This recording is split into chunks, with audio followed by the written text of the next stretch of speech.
Hello, and welcome to another edition of Critical Q&A, the show where I answer your questions based on what you have sent me by email at AskChrisShelton@gmail.com or have left for me in the comments section of my Q&A videos.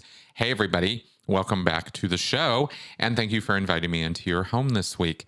Lots of things to go over, but first I wanted to encourage you to check out my podcast that I posted with Melanie Tresick King.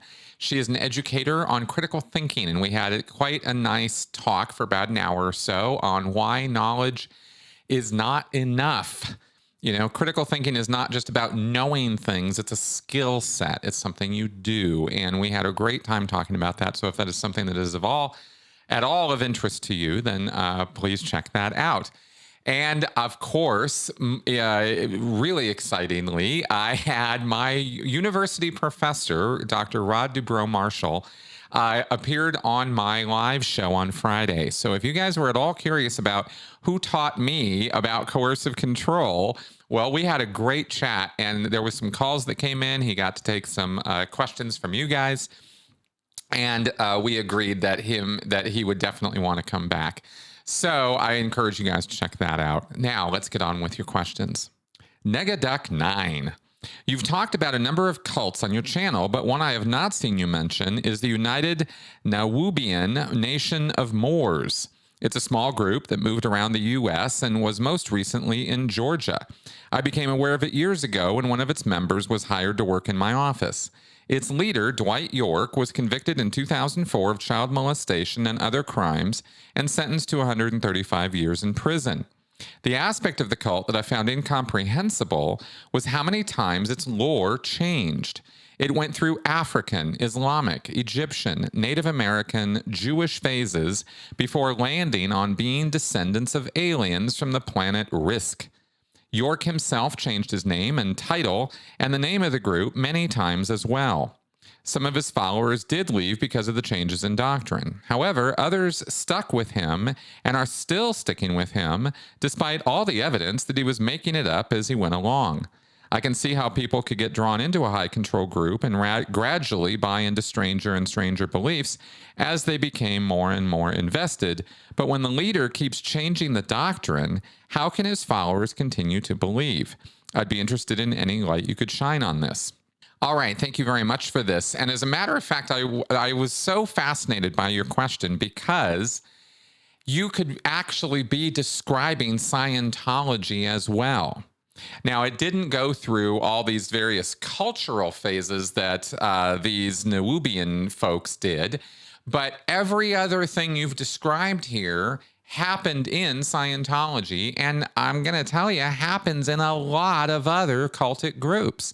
They start out as and then culturally or because of societal changes or because the leader simply changes his mind or gets off on some new tack, or is trying to attract new membership, they will change their tune and they will change the actual belief set. And let's talk about this in Scientology terms so all of you kind of get more what I'm talking about rather than go into this Nubian group. But what I'm saying here, you know, is applicable across the boards. Scientology, for example, began as Dianetics, a science. Those same followers, a lot of them left after they learned that Dianetics was not going to give them what they wanted, but some of them stuck around as Hubbard developed the Thetan theory and this whole idea of spirituality and theta and N theta and this sort of like, what is this? This more faith-based idea. Talk about a paradigm shift. I don't know how you make a bigger one than to go from a science to a faith. And yet Hubbard got away with that, and he morphed Dianetics into Scientology. But even with Scientology, it then developed through the 1950s in about 10 or 20 different iterations of emphasis and priority in terms of what it was trying to address or handle. Hubbard talked about this state of clear, but he constantly changed the goalposts as to what clear was, how it manifested, and what it even meant. You had, for a period of time, not only a clear, you had a theta clear, you had a cleared theta clear, you had a cleared OT or a theta OT, or you had various titles being bandied about. None of that exists in current Scientology. Then it morphed into the idea that exteriorization was the goal, and it was all about getting a Thetan out of his head, having out-of-body experiences. That was the thing that was going to make everybody free.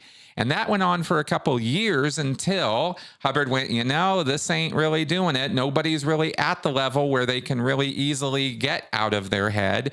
What we need to do is objective processing, where they need to orient themselves in the physical universe because they're so disoriented and confused and hypnotized that when we tell them to do something, they can't even do it because they're not even receiving or understanding the command we're giving them. And the entire emphasis went on to objective processing, where people were touching walls and things like that. And that is when the training routines were developed, the TRs that you guys hear all about.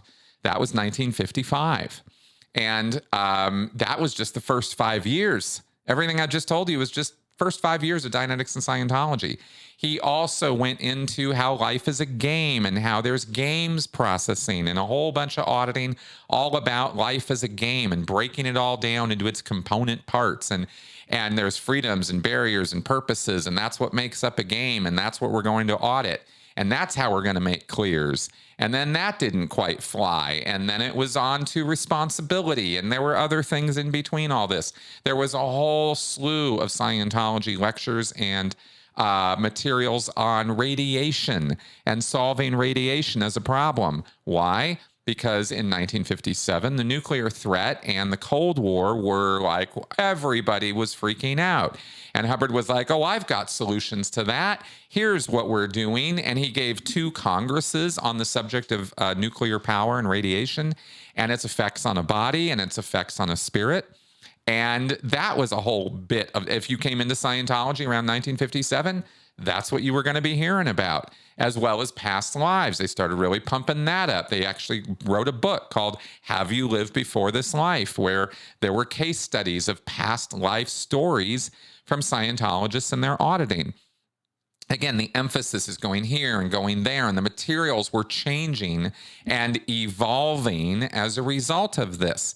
This is what Scientologists study now, is this sort of chronology of Scientology that is covered in what is called the basics. This whole slew of all the books that were written in sequence, all the lectures that were given in sequence. And if you follow all of this, you see Scientology changing its face over and over and over and over again until the 1960s, when it finally started settling into a more static, permanent state with this bridge to total freedom and the grade chart with all of its levels. That didn't exist until the 1960s. And that is where it sort of started solidifying into its current form that y'all are familiar with and that we talk about so much. But if you tried to talk about Scientology in the 1950s, it would be which Scientology? And even after it started solidifying, there were still massive changes to the dogma and the techniques. Massive. How you addressed a Thetan, how you audited a body Thetan, how you dealt with past life incidents. There were lots and lots and lots of techniques developed for this. And each of those techniques could reflect a whole different way of addressing or going after different theories, you could say, as to how to take apart the trauma or mental mass or charge, as Hubbard called it, that Thetans carried around with them. So we have this constantly evolving, changing, shifting landscape, yet all of it fits under the umbrella of Scientology. And current Scientologists have no problem whatsoever accepting that Scientology is, and always has been, all of these things. So I can't imagine that this guy York's followers were any different. You know, some of them see these changes and go, oh, no, that's a bridge too far. I'm not doing that. That's crazy. I agreed with this, but I don't agree with this. And that's the basis, by the way, in Scientology and with others of splintering and splinter groups and how various denominations form within this world, is because people will agree to so much, and then they'll go, oh, no, I'm not going to agree to that. And then they'll go off and do their own thing. And then they'll claim they're doing the real thing.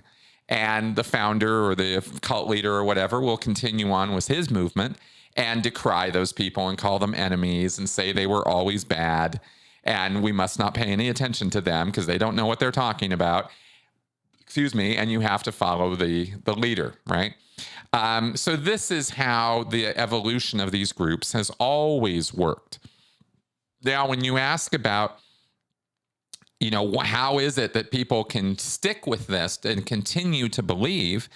It's because of their faith in the authority and the genius of the leader.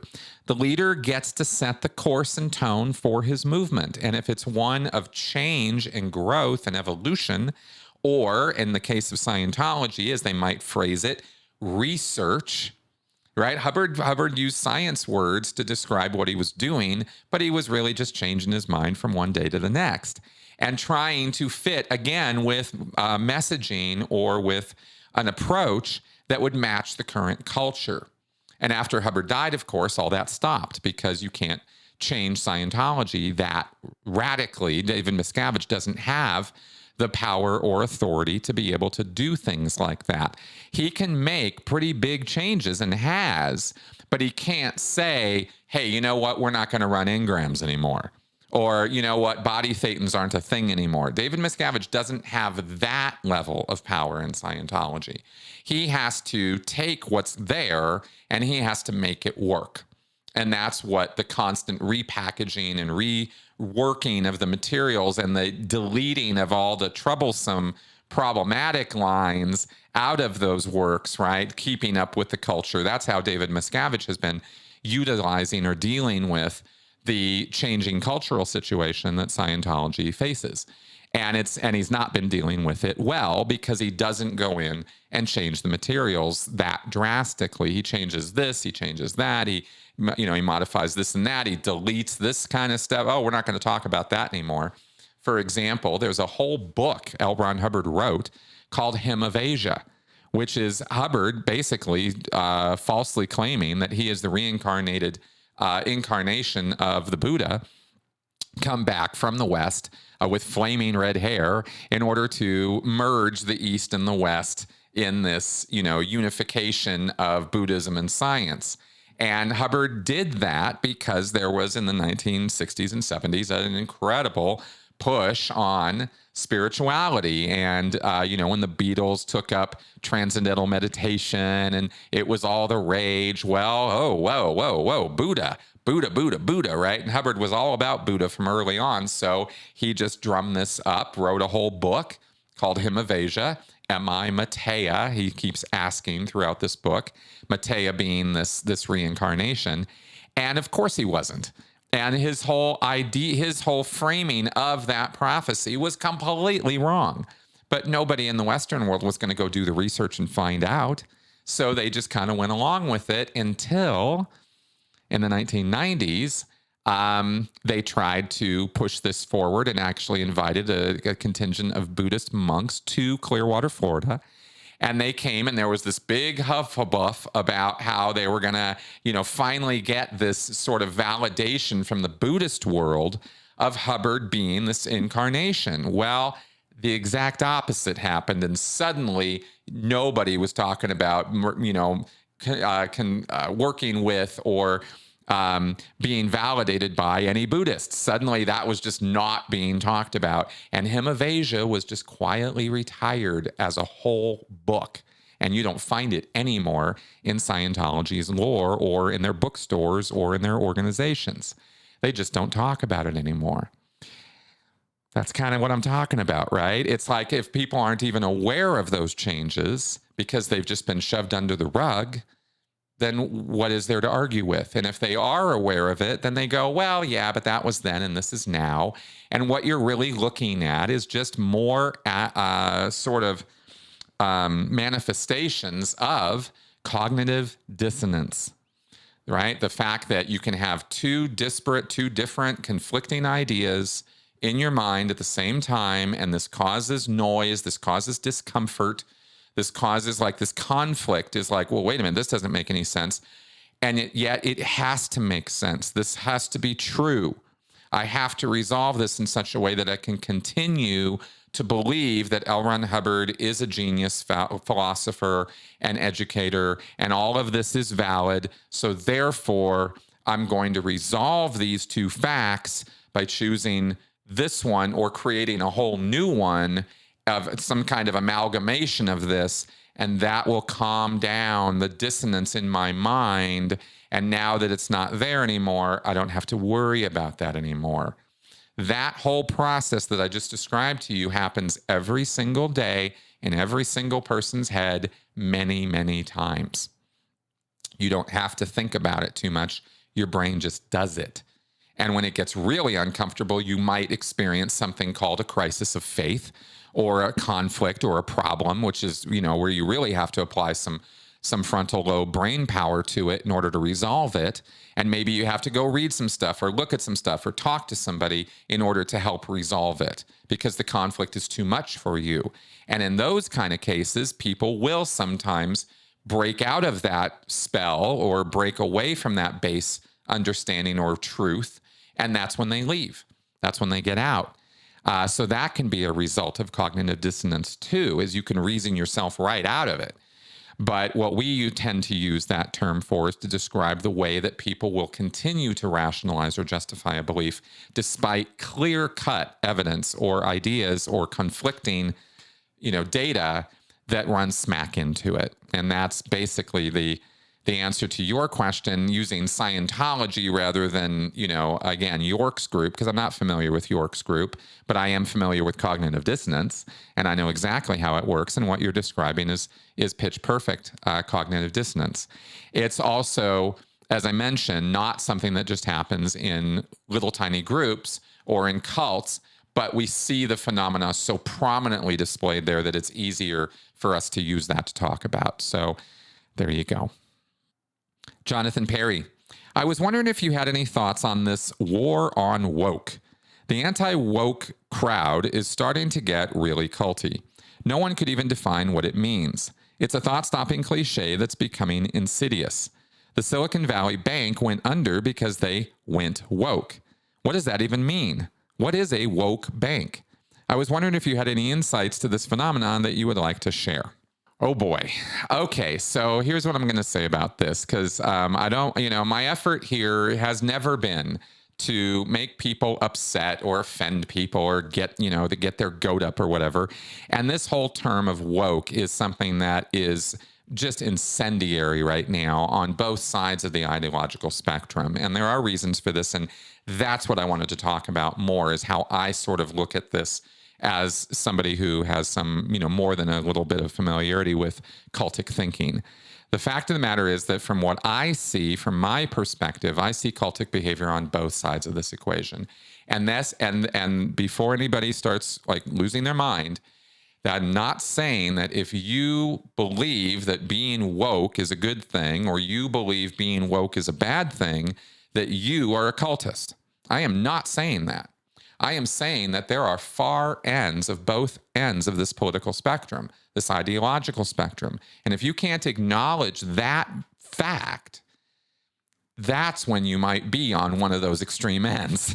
Because the only people I've run into who seem to have this idea that their side is flawless and perfect and never makes any mistakes or errors or does anything wrong or even has an extreme end are the people who are on the extreme end. They can't see it. They're literally blind to their own bias, and they believe so firmly in the goodness and rightness of their ideas that they can't let themselves question those ideas. And that's where, and more importantly, they can't question the behavior of themselves and others around them. And this is left and right. This is far left and far right that I'm talking about now. And it's us people kind of more in the center, middle, moderate zones. And there's far more people in that zone than there are people in the extremes. This is an important concept to understand. And I keep trying to get this across to people. But it seems that when people are so committed to an idea, They lose the ability to think critically about anything going on their side of the equation. And this is where we lose our damn minds. We have got to get better about this. So when it comes to woke, okay, you can look this up, by the way. This is a term that was developed within the African American community to describe waking up and being aware of the fact that there is gross racial discrimination and has been for a very long time.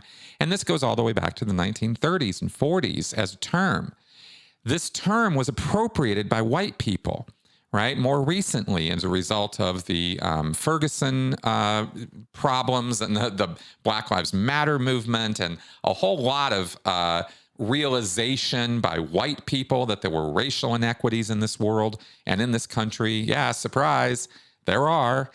And so this term woke started being appropriated, ironically, by the people who started feeling really, really guilty about the fact that there was all this racial inequity.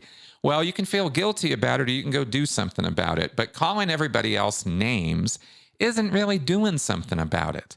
That's not affecting societal change. That's developing and fomenting hatred.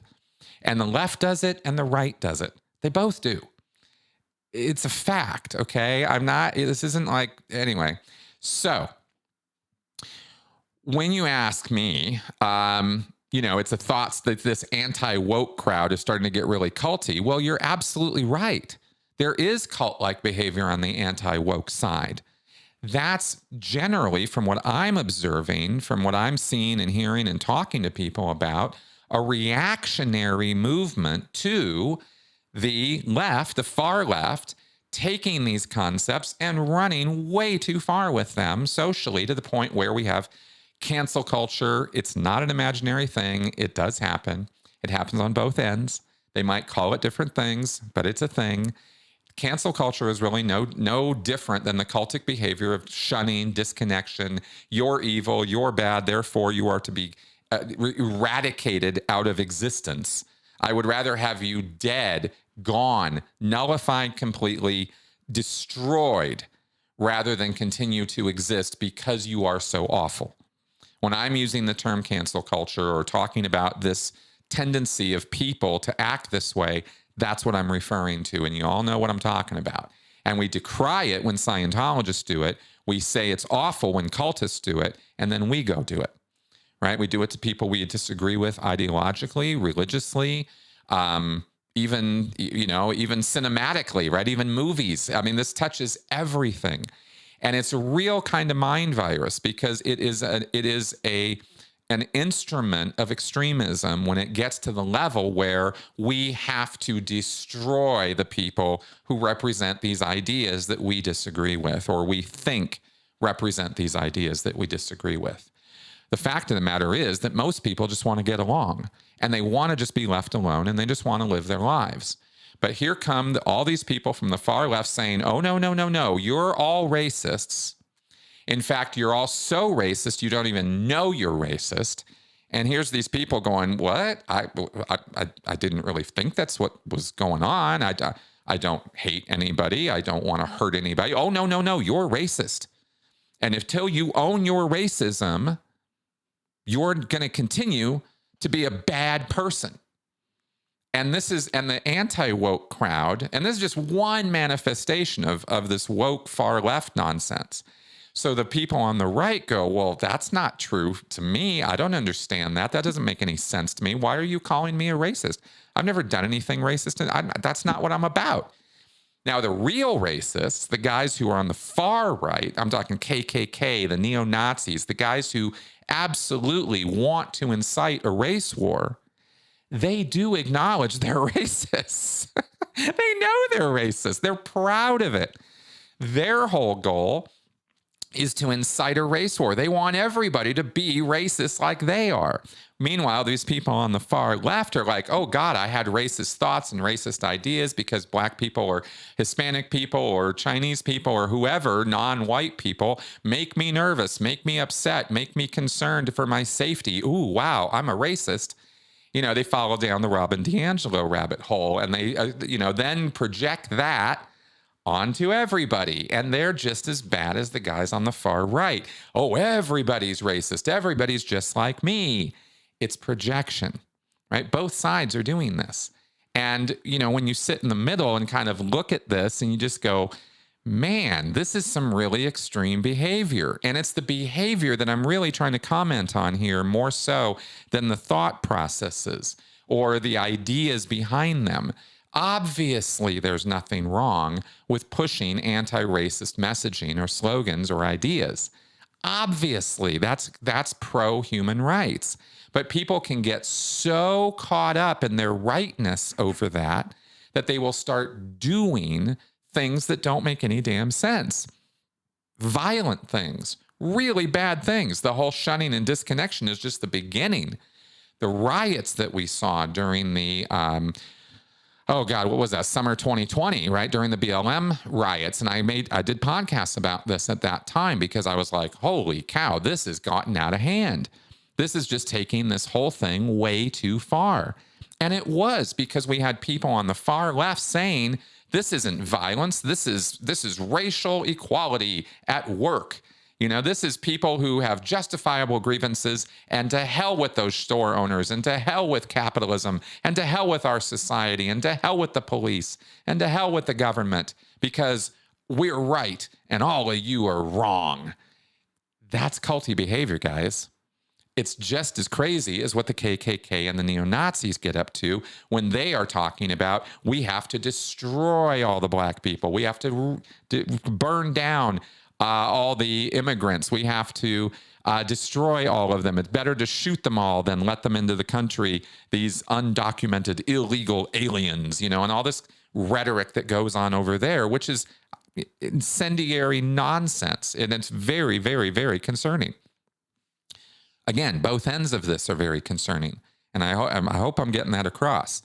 This is, you know, these are the kind of words that will tend to get people canceled on both ends that I'm saying right now. And if you feel that suddenly I've become this evil troll who doesn't know what I'm talking about and how could I, then I would invite you to please, please take a good hard look at what I'm actually saying, because no part of what I'm saying is that human rights are bad or wrong. And you all know I'm all about human rights.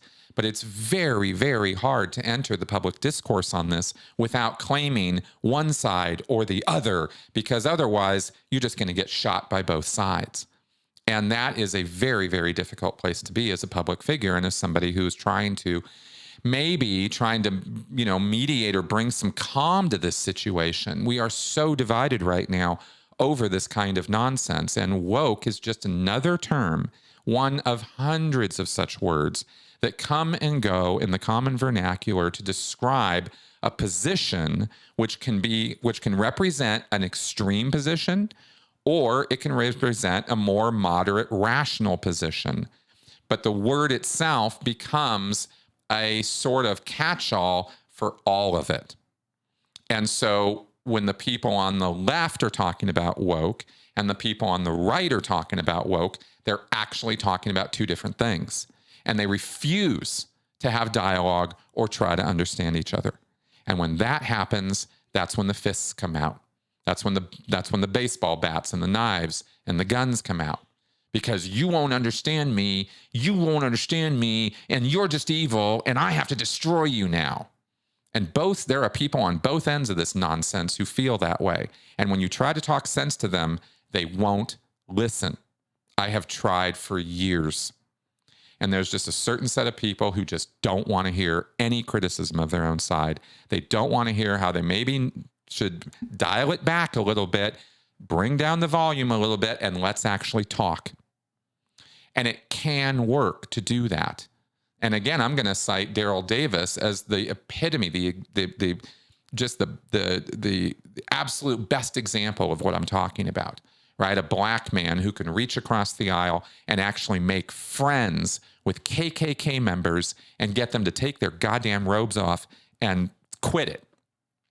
How did he do that? He never did it by calling them names and accusing them of racism and sexism and bigotry and all. That's not the conversation he has with them.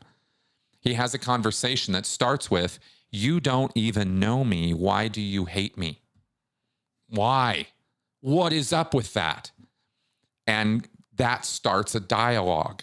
And if you're willing to have that dialogue, you can make incredible progress. But when you refuse, when you won't have it, when you don't have it, when you say it can't be had, and I've had way too many conversations with people who are representative of Antifa in America. I'm not talking about European Antifa. I'm talking about the American brand of that. I have had way too many run-ins with those people to have any question anymore that they are an extremist group. Same thing with the guys on the right, right? You know I'm not down with those guys either. So, but trying to be the moderate middle voice of reason on this is an impossible job.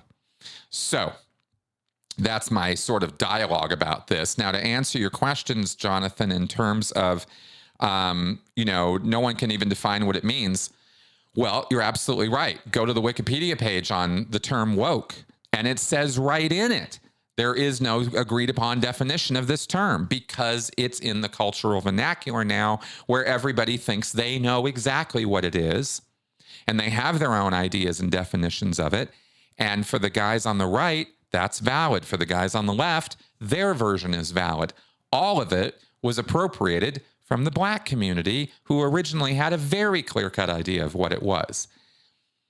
So you really need, if you're going to argue, you need to find your terms. It's kind of a really important point here because it really depends on who you're talking to as to what this word actually represents to that person.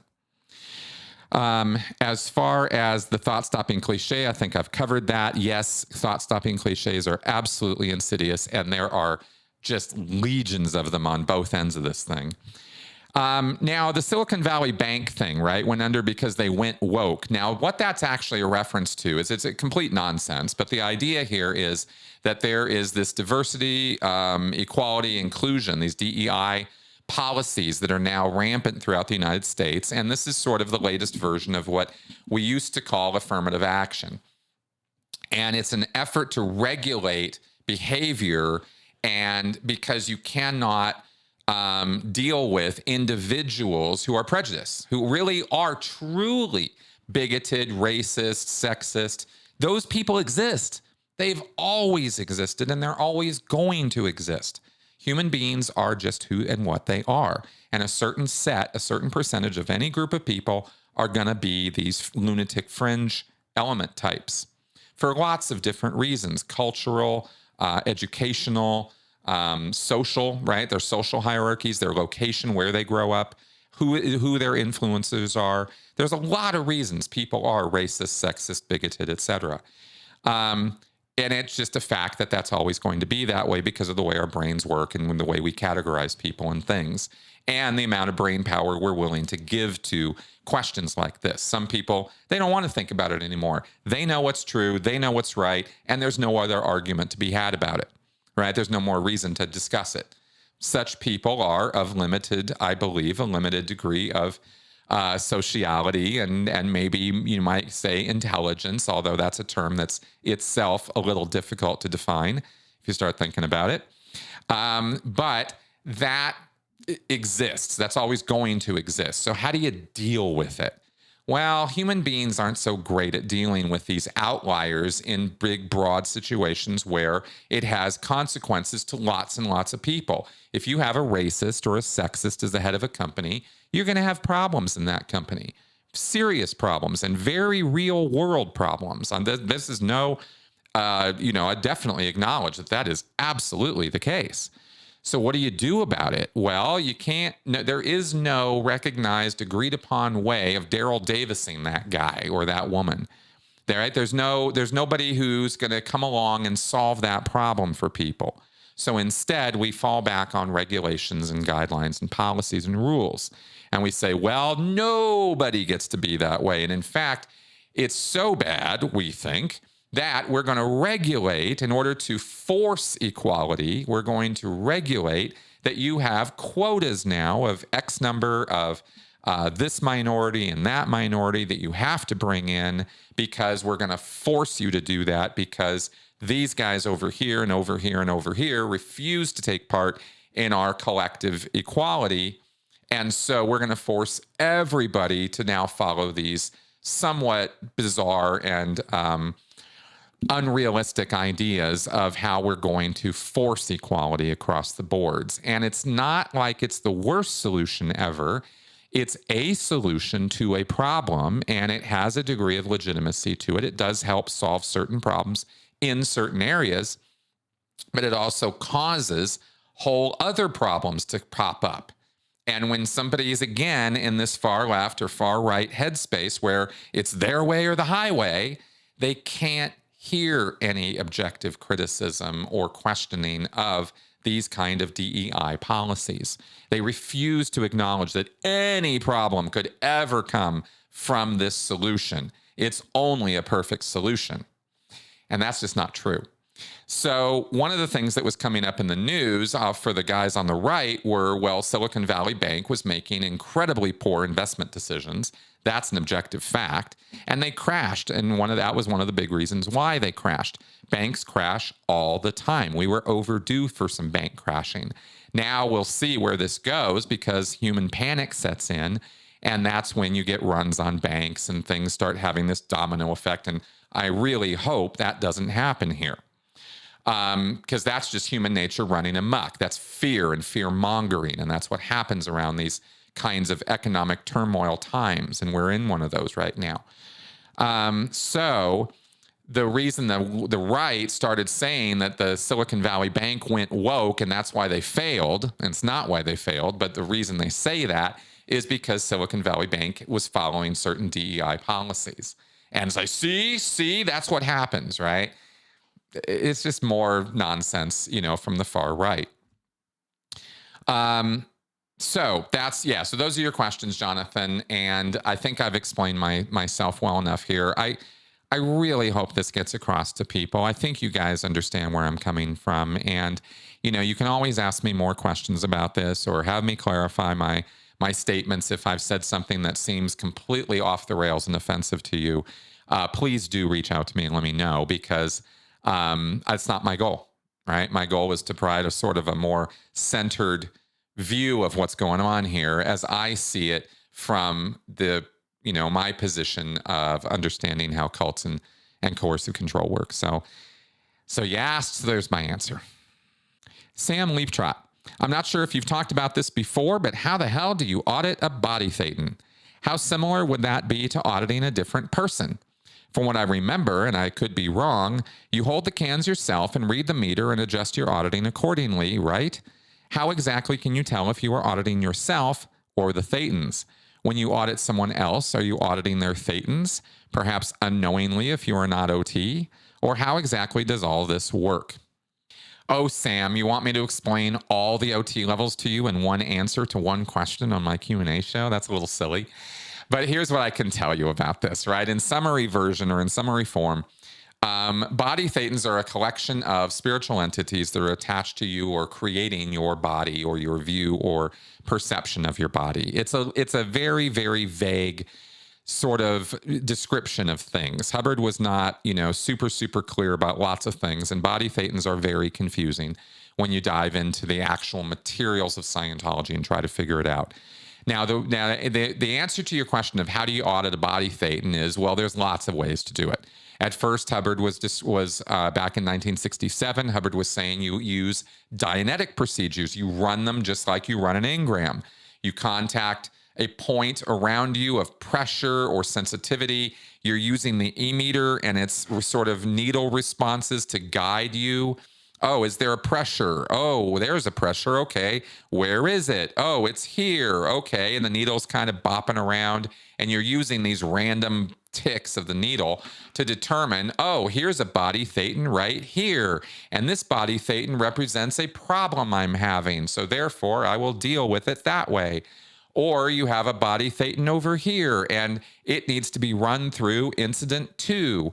Well, I will contact it, and I will then sort of telepathically drag it through the incident and make it recall and remember the incident of Xenu and the body Thetans.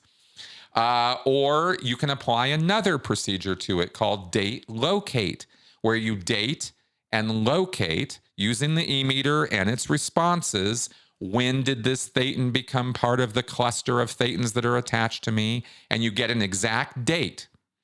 Is this, and you figure it out using the e-meter and its responses. You'll find out first when, what's the order of magnitude of the date? Is it days, months, years, tens of years, hundreds of years, thousands of years, tens of thousands of years, hundreds of thousands of years, millions of years, tens of millions of years, hundreds of millions of years, billions of years? You see, you keep going back until the needle, twitches on one of those orders of magnitude.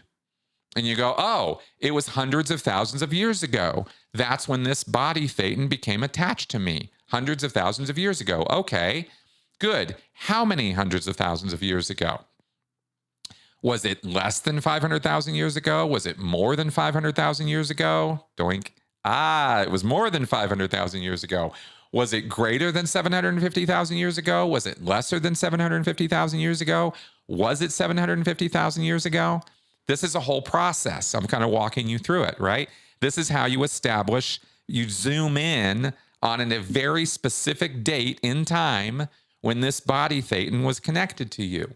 And then you locate where it happened.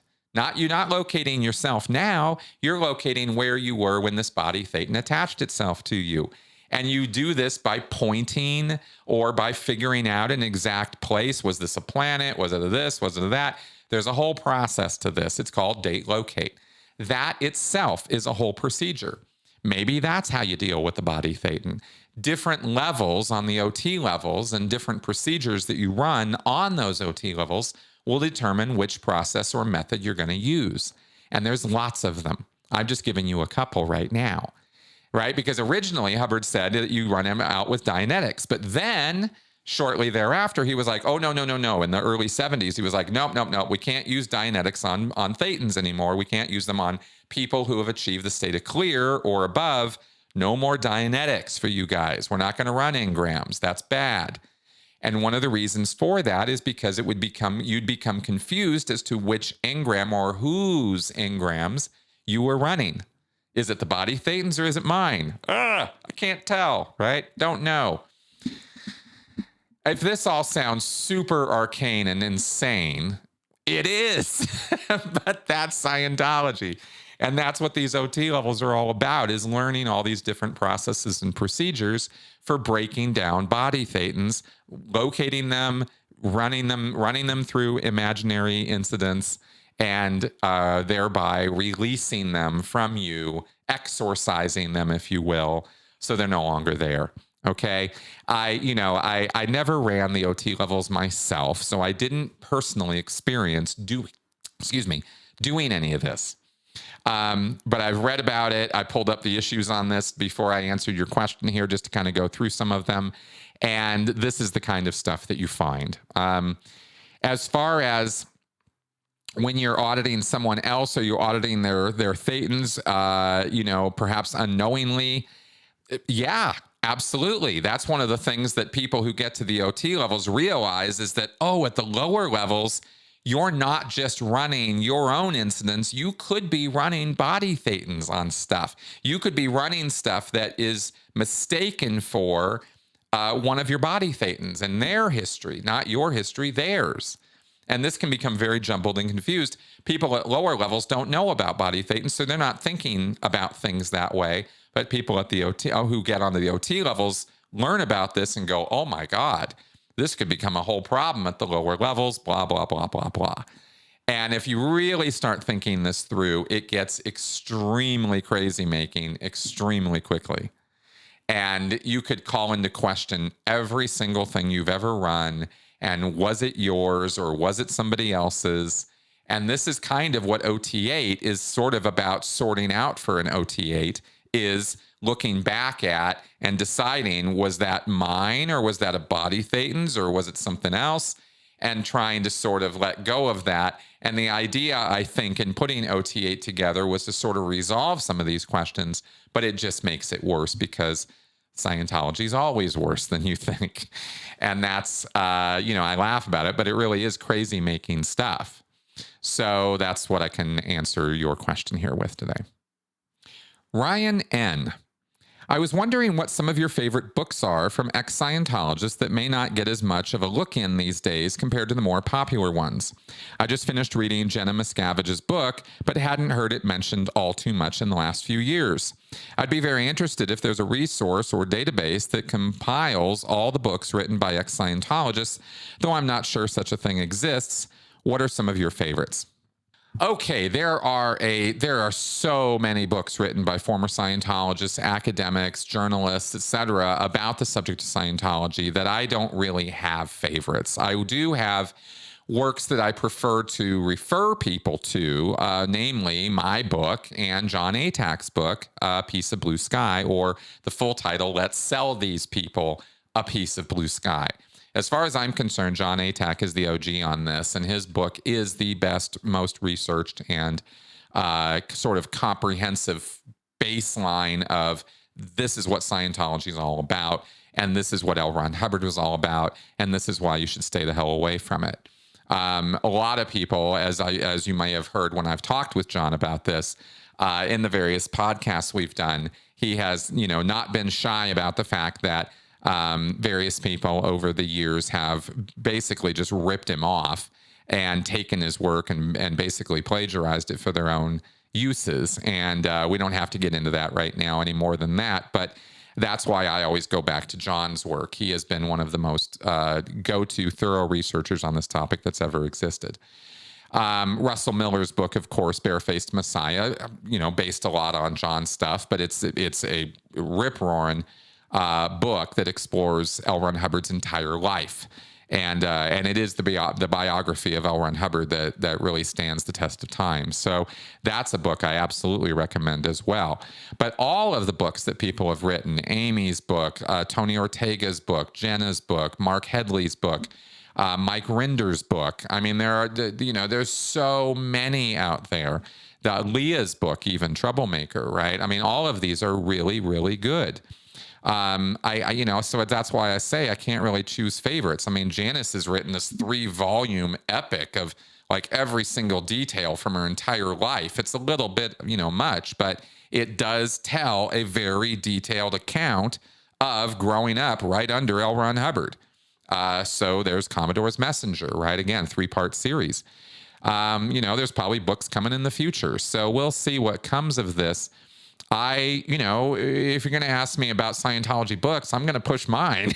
I mean, because my book isn't a memoir. It's a critical analysis of Scientology. And for me, that's the value of talking about or looking at Scientology. It's, people's stories are interesting, but at the end of the day, it's one person's story.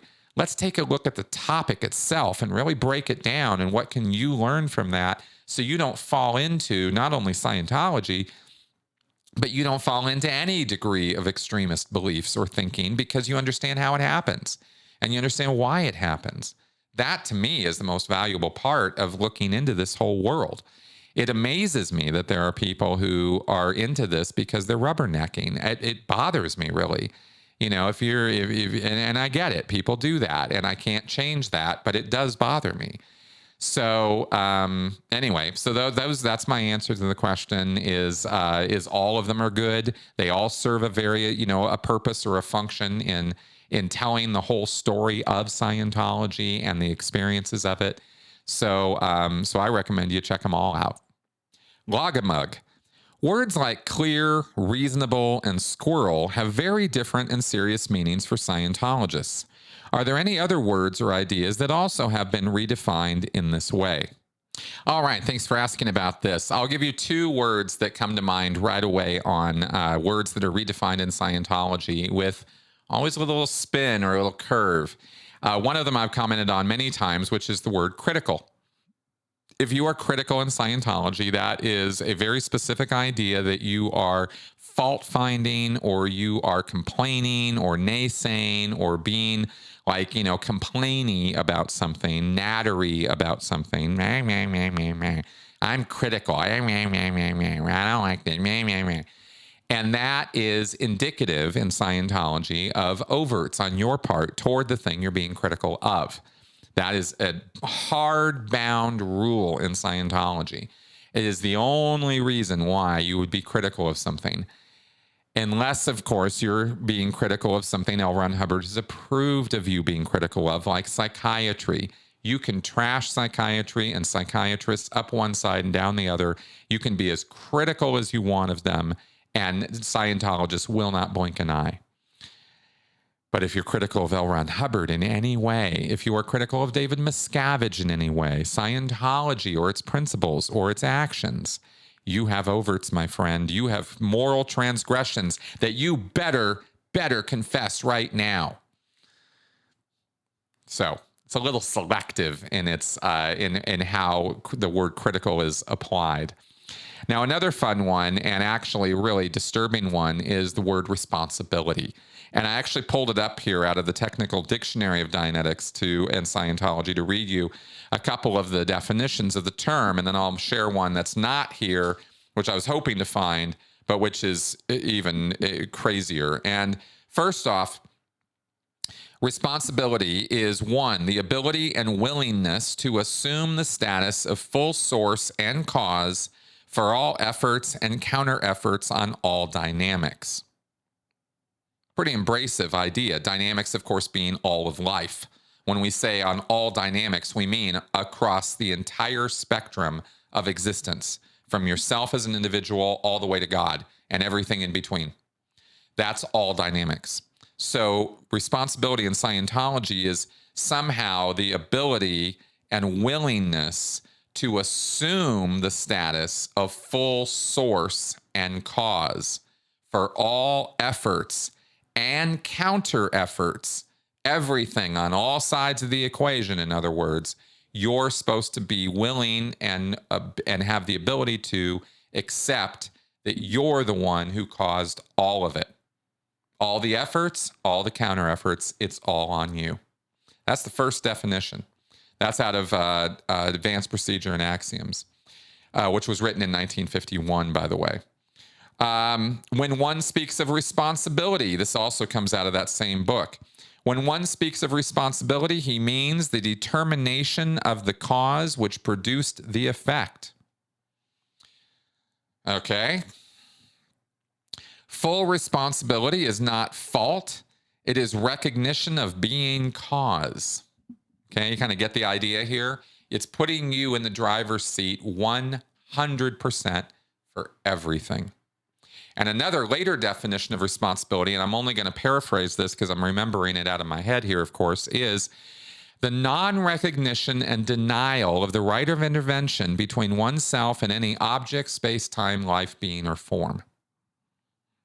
The non-recognition and denial of the right of intervention between oneself and any thing, life, being, form, space, time, whatever, right?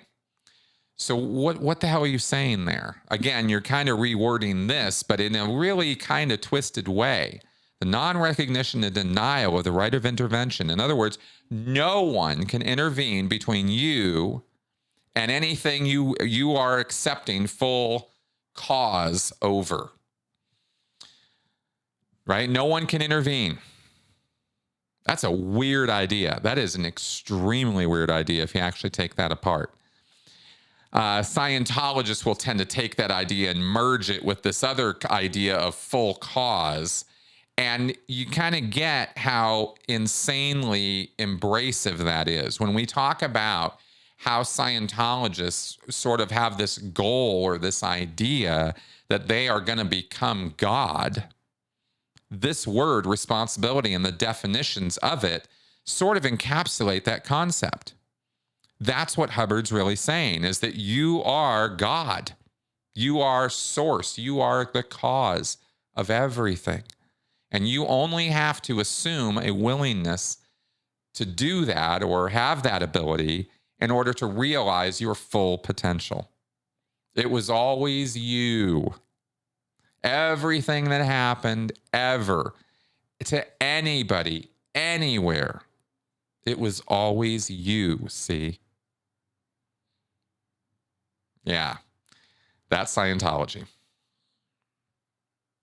All right. So we went on at such a mad rate about all that's all I'm going to do for this week. We won't have flash answers, but I would appreciate if you all have any flash answer questions for me to send them to me, preferably by email at AskChrisShelton@gmail.com, so I can fill up my queue with flash answers or shorter answer questions, as well as, of course, these more long, complete diatribes I get to go on.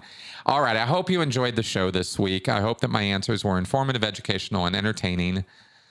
And if they were, of course, you can always support the show through Patreon, PayPal, Venmo, etc. And of course, I have to plug, if you are looking for or need any consultation in regards to the area of coercive control in your life or the life of others around you, say you know people who are falling into a bad relationship or coercive control situation with a cult or something like that, maybe I can help. You can contact me for professional help on that. It is not therapy that I am offering. I am crystal clear about that. It is not, I'm not going to treat you as a psychologist. That's not my thing. That's not what I'm doing. That's not the kind of that's not the kind of psychology I studied or know, but I can definitely advise and consult and maybe help people understand the situation that they're in and how to do something about it. All right. I will see you guys next week. Bye-bye.